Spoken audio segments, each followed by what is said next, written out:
Akhirnya menetapkan tersangka dalam kasus pembunuhan Mirna. Apakah penetapan tersangka ini sudah tepat? Apa motif dan juga bagaimana sebenarnya sosok Jessica? Kami akan membahasnya bersama seorang kriminolog yang juga pernah dihadirkan sebagai saksi ahli dalam kasus pembunuhan Mirna. Sudah ada Pak Roni Niti Baskara. Selamat sore Pak Roni. Selamat sore Mbak. Ya Pak Roni, kalau kita melihat setelah ditunggu-tunggu seperti itu ya, kasus yang sudah berjalan hampir 3 minggu ini, akhirnya ada tersangka yang ditetapkan. Apakah Anda melihat ini sudah tepatkah? Atau jangan-jangan polisi ini hanya karena ada desakan yang begitu kuat, mana ini tersangkanya? Ya, akhirnya ditetapkan saja sebagai tersangka. Pertama saya ingin meluruskan dulu, saya tidak atau belum dipanggil sebagai saksi ahli untuk kasus Mirna ini. Oke. Yang jelas pada saat kasus Angelin betul. Saya khusus dikirim. Untuk Mirna ini belum? Belum. Baik, kami ralat. Tidak, saya tidak tahu lah. Baik. Itu bukan urusan saya itu. Nah, yang kedua, saya ingin berikan apresiasi juga pada katakanlah Kapolda Metro, Pak Tito, khususnya juga Pak Krisnamurti yang dalam waktu sekarang ini cepat-cepat mengambil tindakan melakukan penangkapan. Karena itu bagus sekali sebagai reaksi cepat karena di luar cepat orang. Tapi tepat tidak ini? Ya, dari segi hari saya hitung masih wajar dari segi hari. Ya. Nah, tapi ada hal yang saya ingin sampaikan bahwa dari barang-barang bukti yang disampaikan, misalnya saja petunjuk, dokumen, saksi ahli dan sebagainya, itu menurut saya ada satu hal yang harus dikejar, yaitu salah satu alat bukti yang penting menurut saya, yang barangkali belum dilakukan, saya tidak tahu, yaitu alat bukti pengakuan tersangka. Nah, alat bukti pengakuan tersangka ini memang tidak mudah.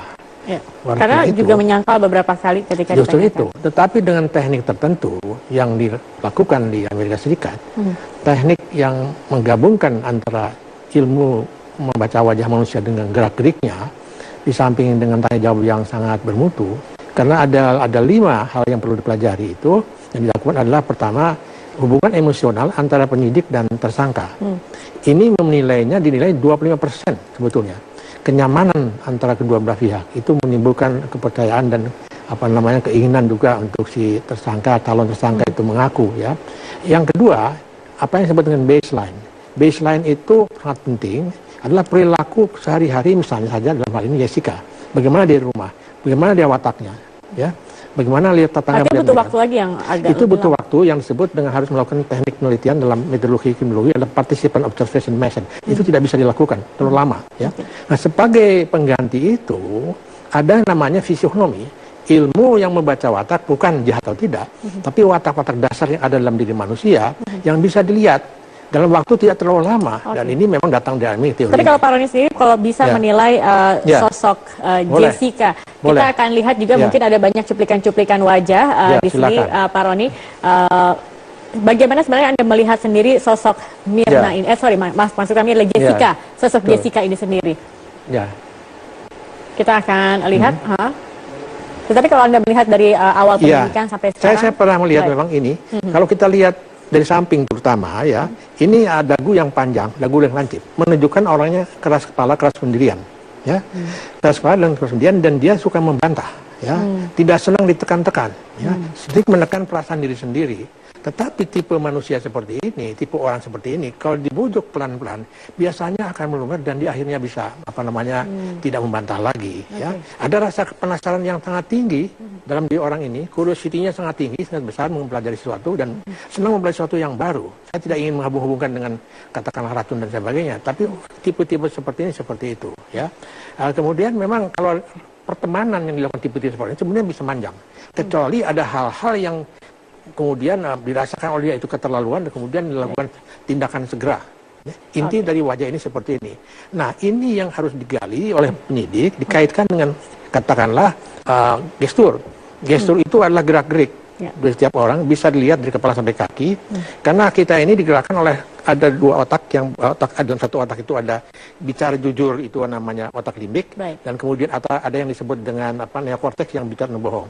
Nah, bahasa yang keluar, bahasa verbal, itu kalau tidak sesuai dengan gesturnya, tidak sesuai dengan fisionominya, disitulah kita lihat dia berbohong. Baik, artinya polisi harus lebih dalam lagi untuk mendapatkan pengakuan dari tersangka. Oke, Pak Roni, kami harus jeda dulu, tetapi setelah ini kami akan kembali pemirsa sebenarnya apa motif dari Jessica, dan juga kalau kita melihat keseluruhan kasus ini, apakah memang ini sulit kasus kasus yang termasuk sulit, apalagi untuk menetapkan tersangka. Kami akan kembali sesaat lagi, tetap bersama kami di Metro hari ini. Kembali melanjutkan perbincangan kami, Pak Roni, kalau melihat kasus ini dari awal sampai sekarang, apakah menurut Anda ini kasus yang tergolong sulit memang? Karena kita lihat untuk penetapan tersangka saja memakan waktu hingga 3 minggu. Betul.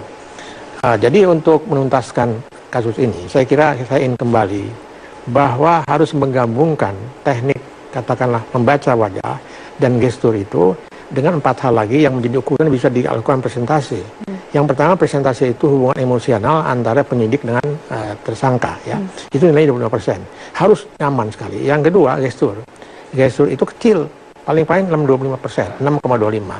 Yang ketiga, itu yang baseline, itu perilaku watak dia harus tahu. Dan itu sebagai substitusi, karena tidak bisa dilakukan, kita meliti di rumahnya, sifat-sifatnya, nanya orang tuanya, lama dan sebagainya, menggunakan teknik yang namanya membaca wajah, bukan wajah-wajah dengan dikaitkan dengan pendekatan kawan-kawan kita dari orang Tionghoa, ya lebih kepada takdir nasib, bukan.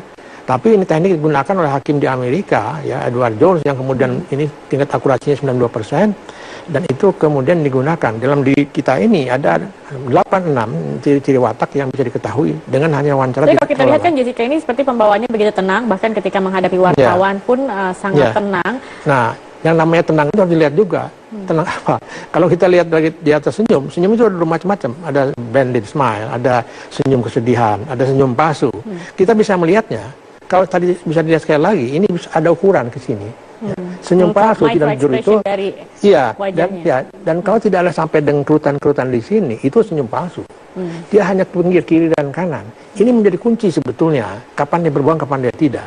Nah, ciri-ciri orang berbohong itu banyak sekali, lebih dari 25. Saya tidak bisa menyampaikan sekarang di sini, ya. Tapi untuk mencapai hasil yang maksimal, kemudian yang keempat yang saya belum sebutkan adalah mutu, kualitas dari wawancara itu sendiri, itu 25%. Itu mencapai 100% dan kemudian diukur. Kalau sampai kemudian berhasil menggali pengakuan tersangka, nah itu bagus sekali. Dan tekniknya memang ada. Mohon maaf, barangkali ini belum digunakan. Belum digunakan oleh pihak kepolisian. Tetapi kalau Anda melihat kasus ini, banyak yang masih menduga sebenarnya apa motifnya. Anda sebagai kriminolog dan juga bagaimana analisa Anda terhadap kasus ini, apa kira-kira motif-motif yang bisa atau yang ada? Ya, ada banyak motif-motif yang berkeliaran, yang bersiluaran di luar kita ini semua itu, dan itu saya tidak begitu percaya betul. Justru harus dibuktikan motif itu, ya, karena ada tahap-tahap motif itu bagaimana dilakukan, seperti orang melakukan perkosaan, perampokan, pembunuhan dan sebagainya. Tapi ini agak sulit memang. Tapi itu sedikit banyak bisa dibongkar sekali lagi dengan kualitas pertanyaan yang dilakukan oleh penyidik kepada tersangka. Dengan menggabungkan itu semua, nanti pelan-pelan pada satu bagaimanapun dua dia akan menuju kepada tersangka. Tetapi yang paling sulit diketahui, andai kata, mohon maaf ya, andai kata misalnya Jessica itu dia menderita kepribadian antisosial, ya, antisosial itu namanya psikopat. Ada banyak ciri-ciri psikopat. Yang pertama, dia tidak pernah, ini bukan saya tidak menjus langsung ke dia. Berbicara psikopat, ini juga sempat ada rumor atau banyak juga yang menduga bahwa Jessica ini psikopat. Tapi Anda melihat ada ciri seperti itu dalam Jessica? Saya harus mewawancarai dia, harus betul muka. Karena ciri-cirinya itu antara lain tidak pernah merasa berdosa, tidak pernah merasa miskin, rasa bersalah. Asal berdosa, ya. Kemudian impulsif. Kemudian pandai bermain sandiwara, ya. Persis seperti saya dulu pernah melakukan wawancara dan kemudian dibantu dengan Pak Aris Merdeka waktu di Bali, itu tidak terlalu sulit. Untuk tidak lama kemudian saya sudah menyimpulkan yang kasus dulu itu adalah termasuk psikopat karena memenuhi ciri-ciri. Ciri-ciri lain adalah misalnya sering manipulasi, sering berbohong, ya, pintar, cerdik, main sandiwara dan sebagainya, dan kemudian impulsif, kadang-kadang keras kepala, meledak-ledak, ya. Kemudian teatrikal, sering ingin menunjukkan diri, ingin ditonton orang lain. Ada banyak 22 ciri, ya. Kalau misalnya dari ciri-ciri itu ada katakan 15 saja, itu sudah bisa menjurus saya mengatakan dia cenderung psikopat. Nah, seorang psikopat yang paling penting adalah menurut penelitian dalam kriminologi itu susah sekali dilakukan, dipasanglah detektor pun tidak akan terbaca. Karena miskin rasa bersalah, tidak ada rasa menyesal, tidak bisa membedakan perbuatan apakah itu pertanggung jawabannya pada diri sendiri, pada orang lain tidak ada di situ. Nah, ini harus diteliti, ya.